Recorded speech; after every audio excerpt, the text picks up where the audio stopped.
The stars were silent, cold, and without mercy. For months the human fleet had drifted in the darkness, hiding from the alien hunters who scoured every system. Ships that once carried pride now carried only fear. Their engines dimmed to whispers, their crews waiting for the end. On the command deck of the battleship Resolve, Admiral Carter stood like a statue. His eyes were red from sleepless nights, but his voice was steady. Around him officers whispered, some arguing for surrender, others begging for one last attack, but every calculation showed the same truth.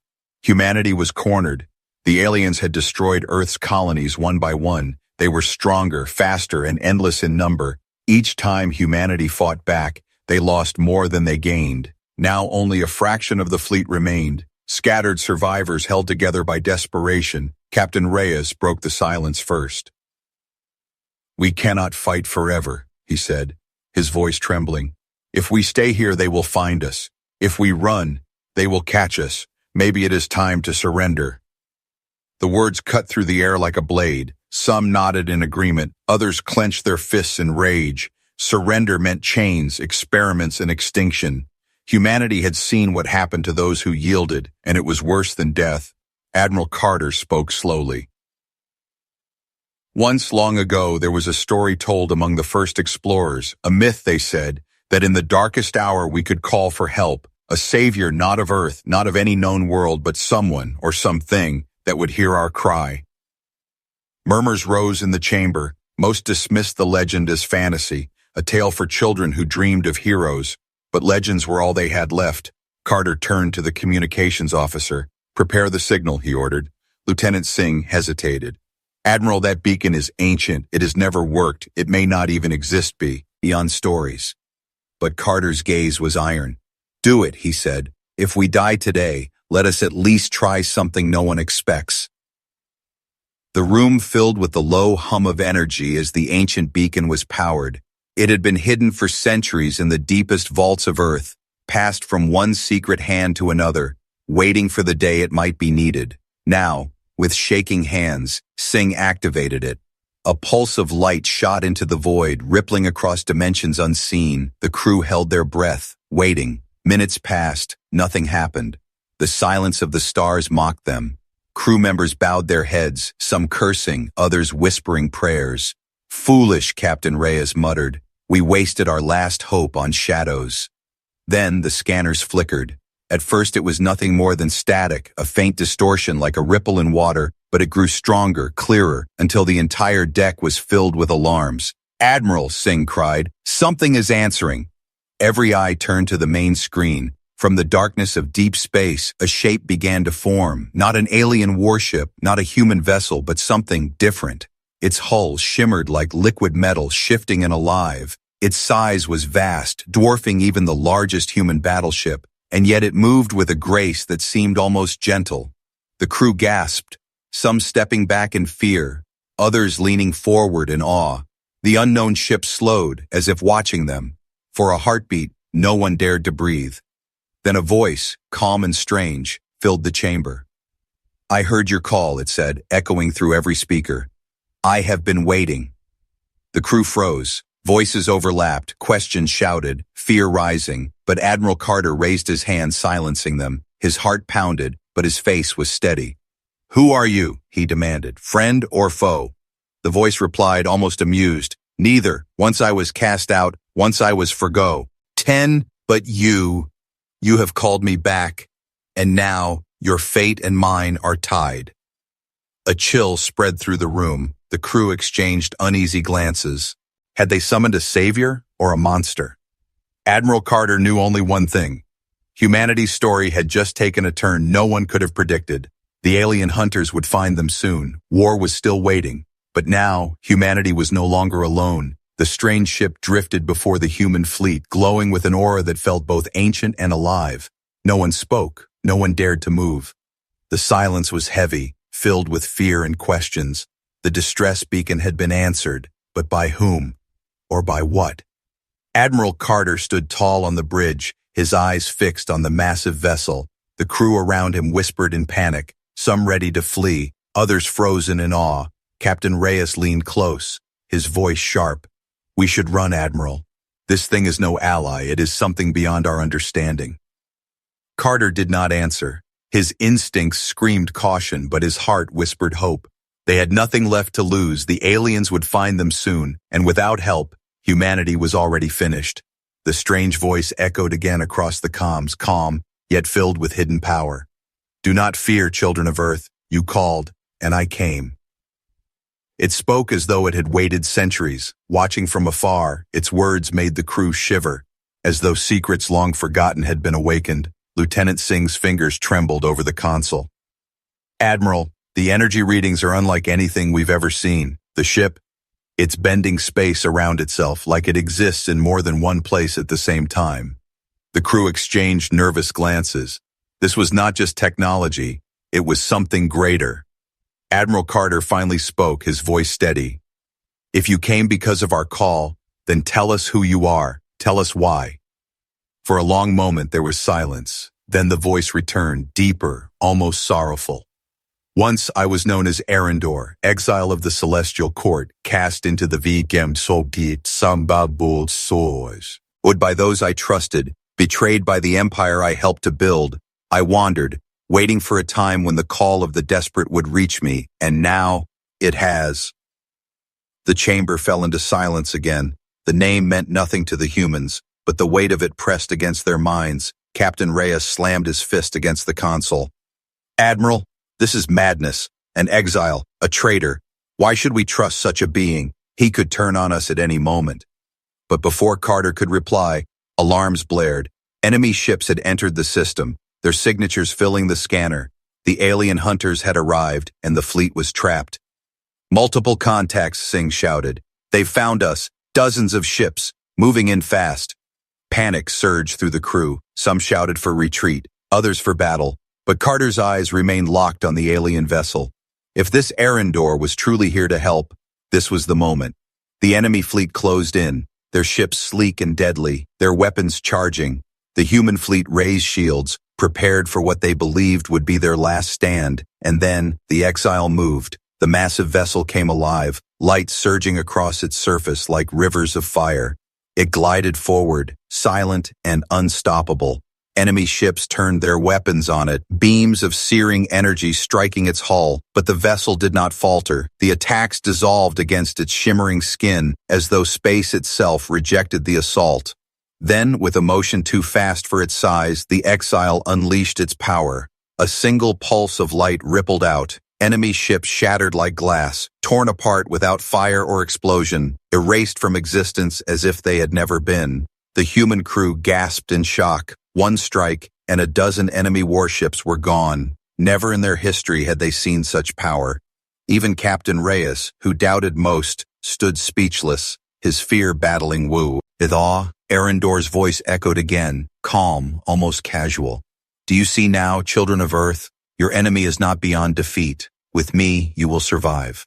Admiral Carter's heart pounded. It was true, the exile had destroyed the enemy with ease, but with such power, how long until humanity itself became the target? Trusting this being was a gamble with the future of the species. The enemy fleet regrouped, sending more ships into the system. They were relentless, waves of hunters pouring in. The human fleet prepared to defend, their courage renewed but still fragile. Yet Arendor moved again, weaving through the battle like a phantom. Each attack it made destroyed dozens more, carving through the armada like a god among insects. And yet, even as the humans cheered, a question haunted them all. Why was Arendor helping them? What did an exile of an ancient empire gain by saving a desperate species from the edge of extinction? Admiral Carter stood tall, forcing his doubts down. Survival first, answers later. Form up around the exile, he commanded. We fight together, let the galaxy see that humanity is not finished yet. The fleet roared forward, following their unlikely savior. Together, they cut into the enemy line, hope rising where despair had lived only hours before. But deep in his mind, Carter knew this was only the beginning. For every question answered, a greater mystery unfolded, and somewhere in the shadows of the galaxy, the true enemy was watching, waiting. The battle was over. But silence filled the command deck of the Resolve. The enemy hunters had been torn apart by power no human could understand. Debris drifted in the void. glowing faintly as it burned in the light of distant stars, and at the center of it all, the exile's ship floated like a shadow, calm, unshaken, untouchable. Admiral Carter stood motionless, his hands gripping the console so tightly his knuckles were white. His officers stared at the screen with wide eyes, some whispering prayers, others only breathing in disbelief. They had survived. Not by their own strength, but because of this being who called itself Arendor, an exile, a stranger, a force beyond comprehension. Captain Reyes broke the silence first, his voice low but sharp. This is no ally, Admiral. This is a weapon wearing the shape of a savior. One day it will turn on us, and we will be nothing more than the hunters it just destroyed. But Lieutenant Singh spoke quickly, almost desperate. And without it, Captain, we would already be dead. You saw what it did. No human weapon could do that. No fleet could stand against that power. Reyes glared, but he did not argue, because in his heart he knew Singh was right. The exile had saved them, but the question was why. The voice came again, echoing across every speaker, filling the chamber with its calm weight. You doubt me, you fear me. This is good, for trust without fear is foolishness. But know this, your enemies are not finished.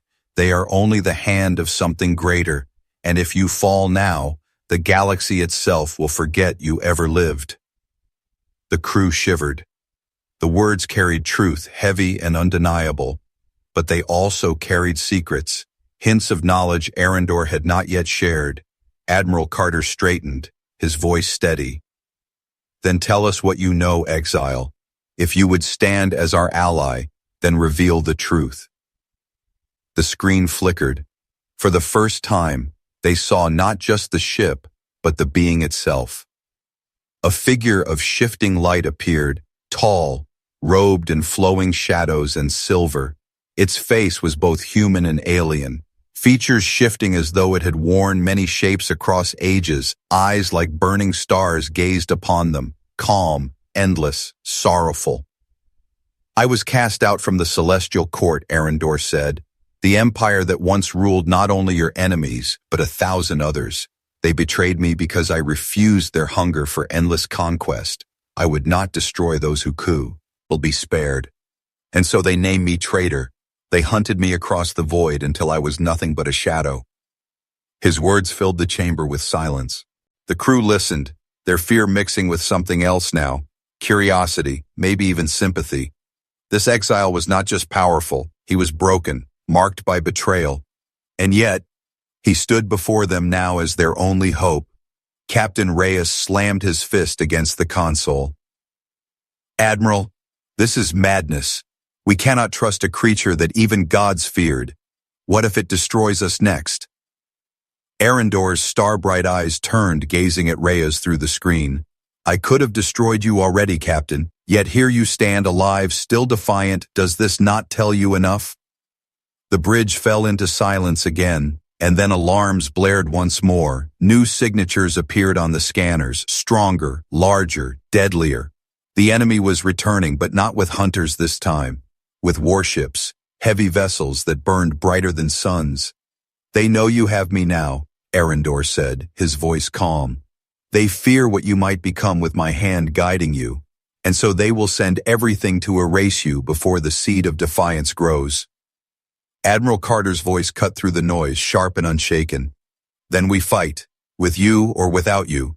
Humanity will not bow. Arendor tilted his head, as though studying the Admiral. Then he raised his hand, and the ship outside pulsed with light.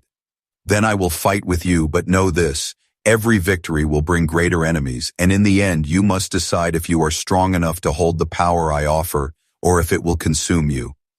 The enemy fleet dropped into formation, surrounding the humans, weapons primed. The crew braced for impact, fear pounding in their chests. But this time, they were not alone. The exile moved, a phantom of fire and light tearing into the enemy lines with power that shook the very fabric of space. The human fleet followed, small but defiant, their courage renewed. For the first time in months, they were not runnies. They were fighting, and they were winning. But as Admiral Carter watched the battle unfold, one thought refused to leave his mind. Power like this never came without a price, and when the cost came due, would humanity be ready to pay it?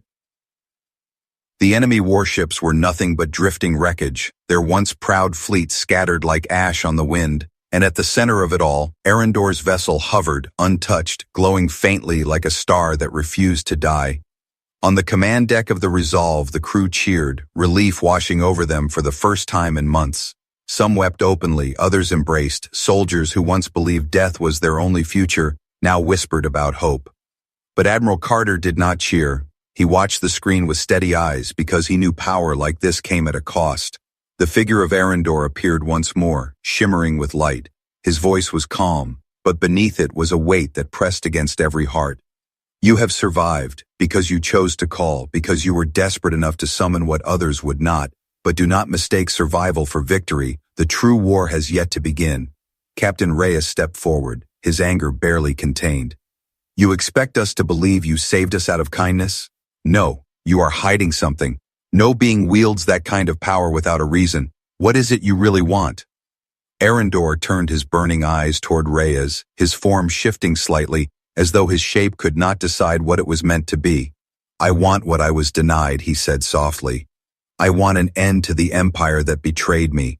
The celestial court still rules from the shadows. Your enemies serve them. Their chains reach farther than you can imagine. If they are not broken, you will never be free.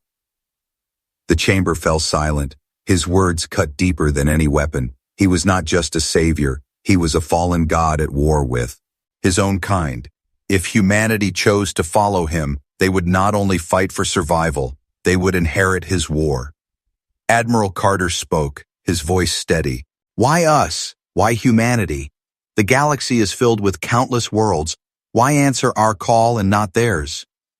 Arendor's form flickered, a faint smile ghosting across his shifting face. Because you remind me of what I once was, defiant, unbroken, willing to stand even when crushed. You are not the strongest, nor the wisest, but you do not bow, and that makes you dangerous. The crew exchanged uneasy glances. To be seen as dangerous by a being like this was both honor and warning. Some felt pride, others felt dread. Reyes, however, was not finished. And when your revenge is done, exile, what then? Do we become the next empire you burn? The ship trembled as though it had heard his accusation. Lights flickered, shadows stretched across the walls. For a heartbeat, fear clutched the crew, but Arendor's voice returned, colder now. If I wanted your destruction, Captain, you would already be dust. Remember that before you speak of betrayal. The room fell silent, the tension sharp as a blade. Admiral Carter raised his hand, forcing calm.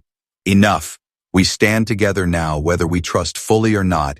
Without this alliance, we are finished. But even as he spoke, he knew the seed of doubt had been planted. The crew would never see Arendor as only a savior, not when his power shook the stars, not when his motives ran deeper than survival. The scanners beeped again. Enemy remnants lingered at the edges of the system. Small ships scouting, watching. They had not retreated in fear. They were waiting, gathering. Humanity's survival had not gone unnoticed, and now the galaxy's eyes would turn toward them. Arendor's figure stepped closer, his form almost touching the admiral's through the screen. Your fleet is broken, your weapons are weak, your people are scattered, but with me, you can become something greater. I can show you secrets of the stars that no mortal has ever touched. But you must decide, will you stand as my ally, or will you fall as another forgotten species? The chamber filled with silence. The crew looked to their admiral, waiting for his choice. And in that moment, Carter felt the weight of all humanity pressing down on his shoulders. One decision could save them, or doom them to a war far greater than they could imagine. He finally spoke. We will fight beside you, exile, but know this, humanity bows to no one, ally or god. Arendor's star-bright eyes burned with something that might have been respect, or perhaps hunger. Then let the galaxy tremble, for the war of survival has become a war of destiny. Outside, the exile's ship pulsed with light. In the darkness of space, humanity's unlikely savior had chosen his side, but whether he would remain savior or become executioner, only time would tell. The wreckage of the enemy fleet drifted in silence. Human ships floated among the debris, their crews still stunned that they had survived, but no one was celebrating for long because their survival had not come from their own strength. It had come from the being called Arendor. On the bridge of the Resolve, Admiral Carter stood tall, but inside he felt the weight of doubt. The crew whispered about miracles, about destiny, but Carter's thoughts were darker. What if this savior was only another kind of doom? Arendor's image shimmered on the main screen, a figure of shifting light and shadow. His eyes burned like stars, watching the humans as though measuring their worth. "You have seen my power," he said calmly, "but power is not a gift, it is a burden. The question is whether you are strong enough to carry it." The words sent a chill across the chamber. Lieutenant Singh spoke first, voice soft but trembling. "If you can destroy fleets in minutes, why do you need us? Why answer our call at all?" Arendor's form flickered, shifting through shapes that seemed half human, half alien. "I was betrayed by the Celestial Court, the masters behind the empire your enemies serve. They cast me into the void because I refused to destroy the innocent. They feared me, so they tried to erase me, but I endured, waiting for the day when voices desperate enough would summon me. And now you have." The crew fell into silence. Some felt sympathy, others only fear. Captain Reyes finally broke, his voice sharp like a blade. "This is madness, Admiral. We cannot bind humanity's fate to a creature hunted by gods. If it betrayed them, what stops it from betraying us?" The ship itself seemed to darken as if responding to his words. For a heartbeat, the walls hummed with power, the air heavy. Then Arendor's voice returned, colder than before. "If betrayal was my nature, you would not still be alive, Captain." The tension on the bridge was thick as steel. Carter raised a hand, forcing calm. "Enough," he said firmly. "Whether he is friend or monster, he has given us time, and without him, we would already be ash." Arendor's burning gaze fixed on Carter. "You speak truth, Admiral, but survival is only the first step. The hunters you face are not the true enemy. They are the hounds of a greater master. If you continue this fight, you will draw the attention of powers far beyond your imagination." A murmur swept through the crew. Fear returned, sharper than before. Humanity had thought their hunters were the end of all things, but now they learned they were only the beginning. Reyes slammed his fist against the console. "Admiral, this is how it starts. He will lead us into wars we cannot fight. He will use us as pawns for his revenge." But before Carter could reply, the scanners lit up with warnings. Small enemy ships lingered at the edge of the system, watching, waiting. They had not retreated in fear. They were gathering more. Arendor stepped closer on the screen, his form bending the light. "Your enemies now know you have me. They will not stop. They will come with fire and chains. They will erase you before your defiance spreads, unless you learn to fight as more than prey." His voice carried both warning and promise. The crew looked at their admiral, waiting. The decision was his. Trust the exile and risk the unknown, or stand alone and face certain extinction. Carter's voice was steady, but inside his heart pounded. "If you fight with us, then understand this. Humanity bows to no master, not empire, not exile, not even gods. We fight beside you, but we fight as equals." For the first time, Arendor's burning eyes softened. A flicker of something, respect, maybe even pride, crossed his face. "Then so be it," he said. "Let the galaxy bear witness, for the age of hunters ends, and the age of resistance begins." Outside, his ship pulsed with light like a star being born, and in that moment, humanity's fate was bound to an unlikely savior. Whether that savior was their hope or their ruin, none could yet say. The stars burned faintly around the battered human fleet. Ships floated like ghosts, their hulls scarred and engines weak. But despite the wounds, there was life in them again, a spark of hope where only despair had lived before. They had a savior now, though no one dared to say the word aloud. On the command deck of the Resolve, Admiral Carter faced the glowing image of Arendor. The exile stood tall, wrapped in shifting light, his eyes burning with endless fire. "Your enemy is relentless," Arendor said, his voice echoing like thunder inside their minds. "They will send more, stronger, faster, until you are erased, unless you learn what I can teach you." The crew listened in silence. They had seen his power, they had no choice but to believe. Yet fear lingered. Power this great never came without a price. Captain Reyes crossed his arms, his voice sharp. Knowledge from you could destroy us as easily as it saves us. What if you twist it against us? Arendor's eyes turned toward him, unblinking. If I wished to destroy you, Captain, your fleet would already be dust scattered in the void. His voice carried no anger, only fact. And yet here you stand, still alive, defiant. That is why I choose you. Humanity is reckless enough to stand when others kneel. The tension in the chamber thickened. Admiral Carter finally spoke. Then teach us, exile. Show us how to fight. But understand this. Humanity bows to no one. We stand with you as allies, not slaves. For the first time, Arendor's lips curved into something like a smile. Then so be it, he said. Let the alliance be forged in fire. Moments later, data streams filled the human ships, blueprints of alien energy shields, maps of enemy supply lines, weaknesses hidden in the hunter's own DNA. Knowledge far beyond human science now rested in their trembling hands. The engineers stared in disbelief. We could build this, whispered Lieutenant Singh. With what's left of our resources, we could make weapons strong enough to pierce their armor. We could shield ourselves from their fire. For the first time in months, human eyes shone not with fear, but with determination. They had a chance, slim but real, and yet every gift from Arendor felt heavy, as though invisible chains wrapped around their future. Outside, the fleet worked tirelessly. Ships were repaired with alien designs, weapons modified with strange new energy.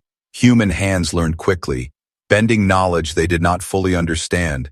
But each time they activated Arendor's technology, the air seemed to hum with power, as though something ancient stirred in the shadows of space. One night, as the fleet drifted between dead stars, Admiral Carter stood alone on the observation deck. The void stretched endless before him, silent, beautiful, merciless, and behind him, the image of Arendor appeared once more. You doubt still, Arendor said softly, his voice less thunder now, more whisper. You fear that I give too much too quickly, Carter did. Not turn, his gaze fixed on the stars. Every leader fears what they cannot control. Exile, you give us power, but power can change men. It can break them. What if it breaks us before it saves us?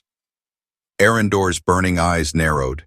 Then your kind will fall, like so many before you. But if you endure, if you learn, then humanity will rise to stand where even gods have fallen. The Admiral's chest tightened at the words, rise where even gods had fallen. It sounded less like a promise and more like a warning. The next day, the hunters returned, stronger, faster. Dozens of ships surged into the system, their weapons burning like suns. But this time the humans were ready. Their new shields absorbed the first volley. Their new weapons pierced enemy armor like knives through paper. The fleet roared with fire, standing shoulder to shoulder with their unlikely savior. The battle was brutal, but humanity did not break. For every human ship lost, 5 hunters burned. For the first time in history, the hunters retreated. Cheers erupted across the fleet. Hope surged like fire through veins that had known only despair. But as the celebrations echoed, Carter's eyes turned once more to the massive ship of the exile. Arendor had given them victory. But with each battle, humanity stepped deeper into a war that was no longer theirs alone. Reyes stood beside the Admiral, his voice low. We are stronger, yes, but can't you feel it? This is not just survival anymore, Carter. This is his war, and we are marching right into the heart of it. Carter did not reply, because deep in his heart, he already knew Reyes was right. The fleet floated in silence after their first true victory. Hunters had fled, enemy wreckage drifted, and for the first time in generations, humanity had made the galaxy tremble. But the silence that followed was not peace, it was warning. Admiral Carter stood in the war chamber, the glow of alien schematics flashing across the table. Engineers worked night and day, building new weapons from Arendor's designs. Soldiers trained harder, fueled by hope but also fear. They all knew the truth. The hunters would return, and they would not come alone. Captain Reyes leaned against the wall, his voice sharp as ever. We are being baited, Admiral. Every victory pulls us deeper into his war. Can't you see it? Arendor is using us, guiding us. Every step we take follows his plan, not ours. Carter's eyes stayed on the table. I know, he said quietly, but without him, we are already dead. Better to gamble with danger than to kneel to extinction. Reyes turned away, fists clenched. He could not deny the truth, but his heart refused to trust the exile. Moments later, alarms tore through the fleet, scanners lit with red warnings. Enemy ships, not dozens this time, but hundreds, maybe thousands, filling the edges of the system like a storm of fire. The hunters had returned with vengeance. The crew stared at the screens, terror in their eyes. Some whispered prayers, others stood frozen. They had fought bravely before, but this was no battle. This was annihilation. Arendor's vast ship pulsed with light, his voice filling every vessel at once. The court has noticed, the hounds have multiplied. If you run, they will chase you until your last breath. If you fight, you may yet stand, but the cost will be everything you are. His words were calm but heavy with meaning. The crew of the Resolve looked to Carter, waiting for his command: retreat into the void and scatter like prey, or stand and face impossible odds. The Admiral's voice rang across the comms, strong and steady. Humanity has never survived by running. We stand here and now, and if the galaxy must know our name, let it be in fire. The fleet roared as one, voices of soldiers and captains ready to fight. Though death loomed, the battle began. Hunters surged forward, waves of steel and flame. Human ships fought with new shields and weapons, tearing through enemies that once seemed invincible. But for every hunter destroyed, 3 more appeared. The fleet bled fire, ships torn apart, screams echoing across broken comms. Arendor moved like a god of war, his ship bending space itself. With every strike, enemy warships shattered, erased from existence. His voice thundered through the chaos. Strike with me, children of Earth. Do not fear death. Fear only chains. The humans fought with fury, their courage blazing. But even with the exiles' power, the tide pushed against them. Reyes shouted over the comms. We can't hold, Admiral. We're being crushed. We need a way out. Carter's eyes locked on the massive form of Arendor's ship. Exile, he said, voice cold and sharp. If you have more to give, now is the time, or we all burn here. For a long moment there was silence. Then Arendor's image appeared, his star-bright eyes fierce. There is a way, he said. But it is not without price. To break them, I must unleash what was forbidden, what even gods feared. If I do this, the galaxy will never forget, and you will never be able to turn back. The chamber went silent. The crew felt the weight of his words. Unleash a weapon so terrible it could save them, or doom them forever. Carter's jaw tightened. Do it, he said. Better a cursed victory than no victory at all. Arendor raised his hand. His ship erupted with light, brighter than a star. A wave of energy pulsed across the system, tearing through the hunters like paper. Ships shattered, fleets dissolved, entire squadrons erased in silence. In moments, what had seemed endless was gone. The battlefield fell silent. Only the human fleet remained, scarred and broken, but alive. The crew stared at the screens in awe and horror. What they had just witnessed was not victory. It was annihilation. Arendor's voice returned, soft but unshaw. Cable, now you see the truth. Power can save, but it always demands a price. The court will come for me now and for you, because by standing beside me, you have declared war on gods themselves. Carter's heart sank. They had won the battle, but in doing so, they had awakened a storm far greater than the hunters. The war of survival had become a war for the soul of humanity. Broken ships drifted through the void like bones of a dead giant. The human fleet, scarred and burning, clung to life. And at the center, Arendor's vessel glowed faintly, like a dying star that refused to fade. Admiral Carter stood on the bridge of the Resolve, his face shadowed by exhaustion. They had survived the impossible again, but survival no longer felt like victory.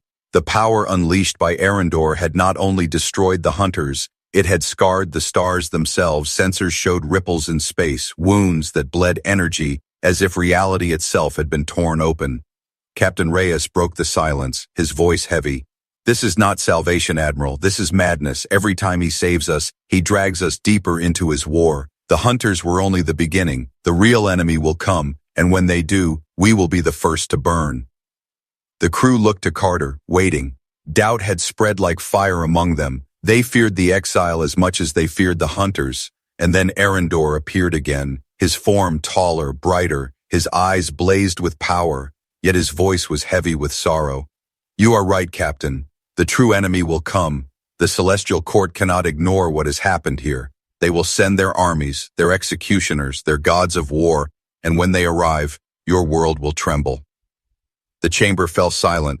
Every man and woman felt the weight of his words. The celestial court, rulers of empires, destroyers of civilizations, now knew humanity's name. Carter spoke at last, his voice steady despite the fear burning inside. Then tell us the truth, Exxon. Who are you really? Why answer our call? Why bind your fate with ours? For a moment, Arendor did not speak. Then his form shifted, his light dimmed, and what stood before them was no longer only a figure of stars, but a being with scars, with chains etched into his very essence. I was once their greatest weapon, he said quietly.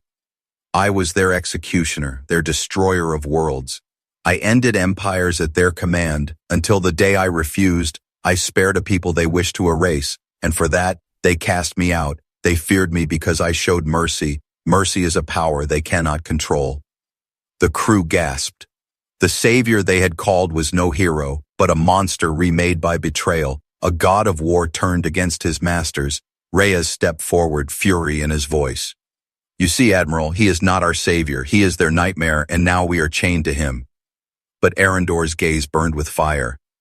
You called me, Captain, not because you trusted me, but because you had no choice. You stood at the edge of extinction, and you asked the void for help, I answered. And now you live, but life comes with cost. Carter's voice cut through the storm, sharp as steel. What cost, exile? Speak it plain. Arendor's form flickered, and for the first time his voice broke. The court will come, and when they do, they will not only seek me, they will seek you. You must decide. Flee and abandon me, or stand and fight with me against gods themselves. If you stand, you may rise higher than any species before you, but if you fall, you will vanish from history, forgotten forever. The chamber was silent. The crew's hearts pounded. It was the choice of extinction or defiance, of chains or fire. Carter raised his head, his voice steady. Humanity has never lived by kneeling. We will not start now. If the court comes, let them. We will stand with you, exile, not as slaves, not as pawns, but as warriors. The crew roared with him, their voices filled with fire. For the first time, they no longer felt like prey. They felt like something greater, something ready to challenge the galaxy itself. Arendor's burning eyes softened, and for the first time, he bowed his head. Then, so it begins, he whispered. The war of survival is over. The war of destiny has begun. Outside, the stars themselves seemed to shiver. The hunters were gone, but shadows moved at the edge of the galaxy, vast fleets awakening, gods of war stirring. Humanity had declared itself, and in the darkness, the galaxy would never be the same.